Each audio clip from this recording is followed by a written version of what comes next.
آئی جی Punjab doctor عثمان انور کی P H P کے شہید ایسائی محمد نواز کی رہائش گاہ آمد۔ ایس پی پنجاب ہائی وے پیٹرول لاہور ریجن فتح احمد سمیت سینئر افسران ہمراہ تھے۔ آئی جی پنجاب کی شہید ایسائی محمد نواز کی والدہ، بچوں اور دیگر اہل خانہ سے ملاقات۔ آئی جی پنجاب کی شہید ایسائی محمد نواز کے درجات کی بلندی کے لیے دعا، روح کی ایصال ثواب کے لیے فاتحہ خوانی بھی کی گئی۔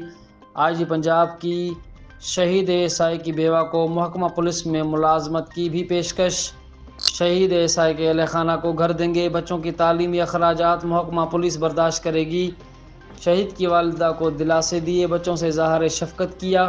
ایسائی محمد نواز نے فرض کی راہ میں جان کا نذرانہ پیش کیا۔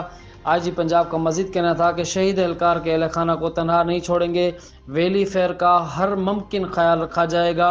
واضح رہے کہ ایسائی محمد نواز نے دوران ڈیوٹی قلعہ ستار شاہ میں موٹر سائیکل سوار مشکوک افراد کو روکا تھا۔ موٹر سائیکل سوار ڈاکوؤں نے رکنے کے بجائے فائرنگ کر دی۔ محمد نواز سینے پر فائر لگنے سے شہید ہو گیا تھا۔ پولیس کی جوابی فائرنگ سے ایک ملزم بھی ہلاک ہوا تھا۔